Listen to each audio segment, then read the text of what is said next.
What's good, YouTube, man? It is your boy Sinus Studios, and I'm back with another video, man. Today, bro, this I have a really special video today, man. Not special, but uh a really interesting video today. Police speak on arrest in 1996 murder of rapper Tupac Shakur, man. And if those of y'all that don't know who Tupac is, bro, sorry to say, man, then to y'all missed out on who Tupac is, bro. But it's never too late to find out who Tupac is, you feel me? Before I get right into this video, man, I just want to say, man, hope y'all staying safe, hope y'all staying blessed for real. Make sure y'all like, comment, subscribe, turn that bell, and let's get right into it, man. 27 years, bro. That's a long time, bro. Like, people be thinking that's quick. No, that's a long time. Good afternoon. My name is Kevin McMahill. I'm the sheriff of the Las Vegas Metropolitan Police Department. Thank you for joining us this afternoon. 27 years. 27 years. For 27 years, the family of Tupac Shakur has been waiting for justice. We are here today to announce the arrest of 60-year-old Dwayne Keith Davis, aka Keefy D, for the murder of Tupac Shakur. Davis was arrested this morning by my LVMPD criminal apprehension team, and this investigation started on the night of September 7th, 1996. It is far from over. It has taken countless hours, really decades, of work by the men and women of our homicide section to get to where we are today. Several of those detectives that are standing here with us include Detective Cliff Mogg, the lead detective on this case. He is now retired. Well, I know there's been many people who did not believe that the murder of Tupac Shakur was important to this police department. I'm here to tell you that was simply not the case. It was not the case back then, and it is not the case today. Our goal at LVMPD has always been to hold those accountable and responsible for Tupac's violent murder accountable. Just like we do for every homicide victim in our city. Every single victim, every life that is lost is important and remains a priority to this police department. As we methodically built this case to move forward with an arrest, it was also important that at the same time, we're building towards a successful prosecution. We work closely with our esteemed district attorney, Steve Wolfson, in his office to ensure that is going to happen. Mr. Davis's own words reinvigorated our case in 2018. I'm going to give you some of those details, and I'm going to introduce to you our homicide lieutenant, Jason Johansson, and he will provide you many of the details on how we got here today. Lieutenant. Thank you, Sheriff, and thank you everybody for being here today. My name is Jason Johansson, and I'm the homicide lieutenant with the Las Vegas Metropolitan Police Department. And my goal here today is to walk you through our investigation and what led us to the indictment of Dwayne Davis, also known as Keefy D, for the murder of Tupac Shakur. This case has been reviewed by our homicide team and homicide detectives for over 2.5 decades. And ultimately, our persistence in this investigation has paid off. Let me walk you through a timeline of events that as we know them right now. Prior to September 7th of 1996, as we all know, Tupac Shakur was an artist who was signed with Death Row Records. And that Death Row Records and its CEO, Marion Suge Knight, were closely affiliated with the Mob Piru criminal street gangs, and that they had an ongoing feud with the Southside Compton Crips. Dwayne Davis was the leader and shot caller of the Southside Compton Crips. And both of these gangs operated out of the Southern California area of Compton. On the night of September 7th of 1996, Tupac Shakur, along with Suge Knight and members of their entourage, which include members of Mob Piru, came to Vegas to attend the Mike Tyson fight at the MGM Grand Garden Arena. Members of the Southside Compton Crips, which included Dwayne Davis, along with his nephew Orlando Anderson, were also in attendance at the same event. Wait, Orlando Anderson. So he was in the whip too. Mm. But it's kind of crazy how like now that I think about it, why does him and Tupac look alike? They look like they could have dead be brothers and shit, but they look exactly alike, bro. Just imagine your killer looking just like you. That shit that don't seem scary to y'all. Like I can't imagine my killer to looking just like me. That's fucking ridiculous. As both were That's leaving the crazy. fight, members of Death Row Records spotted Orlando Anderson near an elevator bay bank inside the MGM, and at that time they began to kick and punch him near that elevator bank. I will now show you hotel security footage, as many of you have already seen, related to this incident. And on this incident, you will see Tupac Shakur, who's wearing a shiny satiny shirt, along with Marion Suge Knight, who's a large man in a brown suit, punching and kicking Orlando Anderson.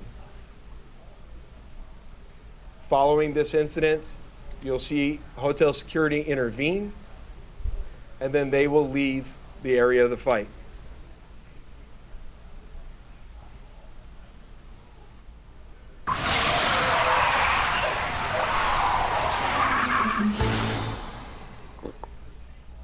Here's one thing you need to do before you buy anything online. Don't spend another dime on Amazon until you watch this first.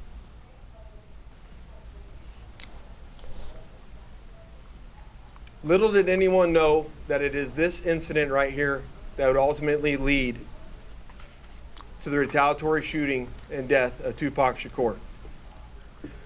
Following this incident, Tupac and Suge Knight both left the MGM to make their way to a post-fight party, which was to occur at a local nightclub.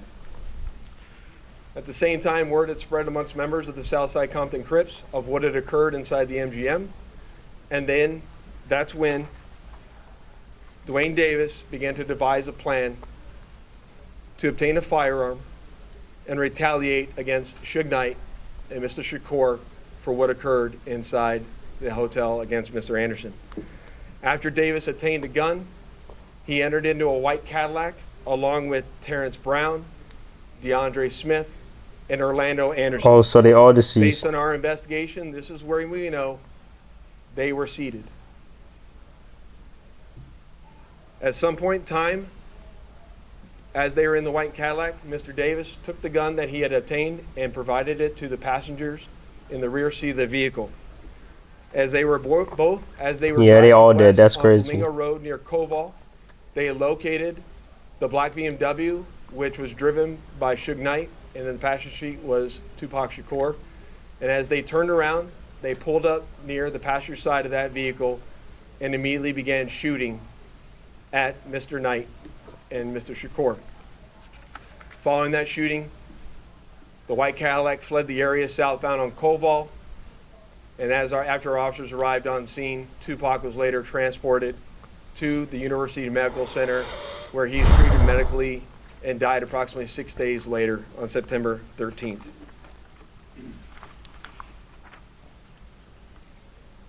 My homicide section handled this investigation from its onset and for a short amount of time.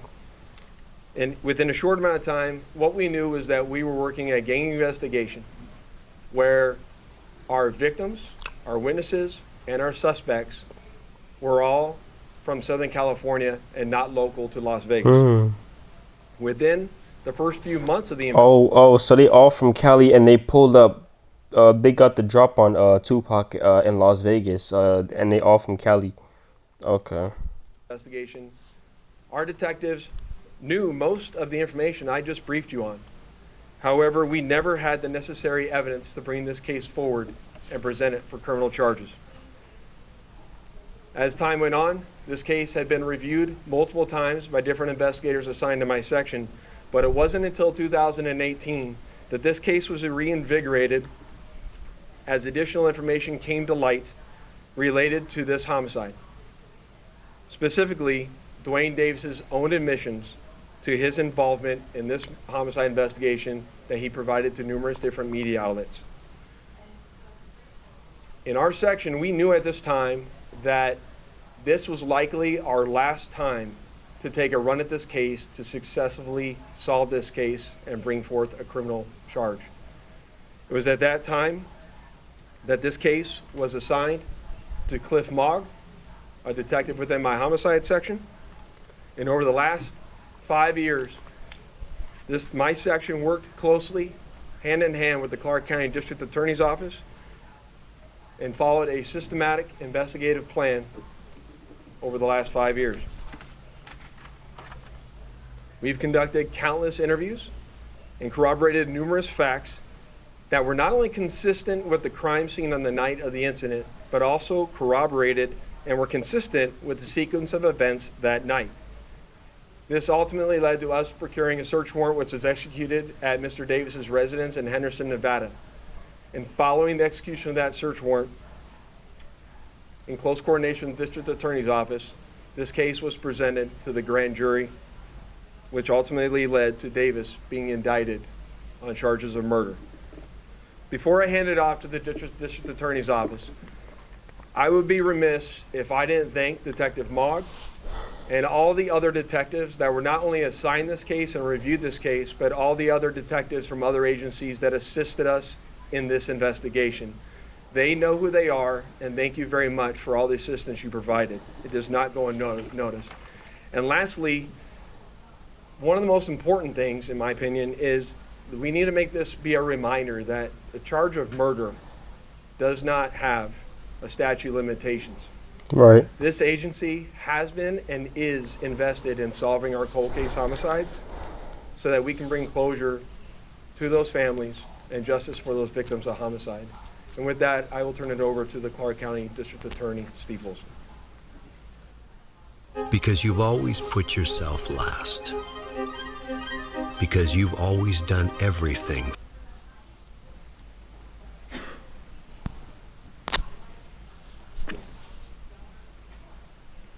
Thank you, Lieutenant Johansson. I appreciate it. Good afternoon. I am the Las Vegas, Clark County District Attorney Steve Wolfson. It has often been said, justice delayed is justice denied. It's a quote we hear often and for many, many years when talking about our legal system, but not in this case. Today, justice will be served in the murder of Tupac Shakur. I'd like to acknowledge the relentless work of the many Las Vegas Metropolitan Police Department homicide detectives. We've mentioned Detective Cliff Mogg many times, and we can't mention his name enough. He is the detective, along with his colleagues, that brought this case here today to you. A Clark County grand jury has indicted Dwayne Keith Davis with 1 count of open murder with use of a deadly weapon with a gang enhancement. Davis will appear in court in the next few days or so for a hearing to determine his custody status and to set a jury trial date.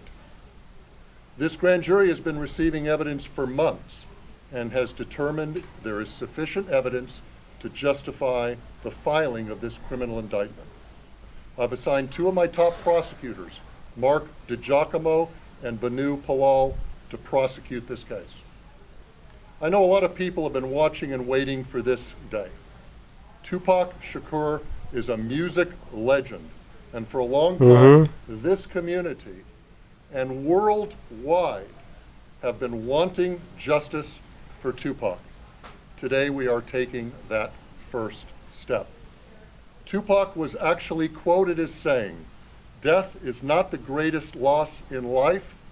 The greatest loss is what dies inside while still alive. Never surrender." Well, we didn't surrender thanks to the great work of the Las Vegas Metropolitan Police Department under the leadership of Sheriff Kevin McMahill, Lieutenant Johansson, retired Detective Cliff Mogg. I am proud to announce the return of this document. This is the indictment we've been waiting almost 3 decades for. It spells out the facts and circumstances and what justifies a Clark County grand jury in returning an indictment. Justice will be served. Thank you. Thank you, Steve. I'd just like to say that the Las Vegas Metropolitan Police Department Homicide Section year over year solves over 90% of the homicides that occur in our jurisdiction. You won't find that anywhere else in the United States. For those family members that have lost somebody that we haven't solved that case, I want you to know, just like in this case, we're not going to give up. I also say to you that as we begin, we're going to take a couple of questions. I want you to remember in your questioning that this investigation, subsequent arrest, and now indictment is only the beginning of the process. And we are committed and invested in ensuring a successful prosecution as we move forward. So with that, we'll take any questions that you might have. Ken? Excuse me, Sheriff, thank you. Have you been in touch with the Shakur family, anyone within here today? And if so, can you characterize what they told you? The family has reached out to my office. I imagine also to Metro. We've been in communication with them. We understand that they are welcoming this news, they are pleased with this news, and they are certainly aware of the return of this indictment. Do you anticipate them being at court for arraignment of Mr. Davis? I don't think they'll be at the arraignment. I mean, that's a relatively short hearing, but I know that they'll be involved. I know that they'll want to be apprised of what goes on a frequent basis. Hey guys, do you like Disney Plus or TV shows like Stranger Things? How would you like to be on one? Be one of the first. Back. Can you talk about any of the statements that you made that piqued your curiosity again or got you back into this case? Jason, you want to answer that? We're not going to talk about any particular statements, but maybe he can address that, Will.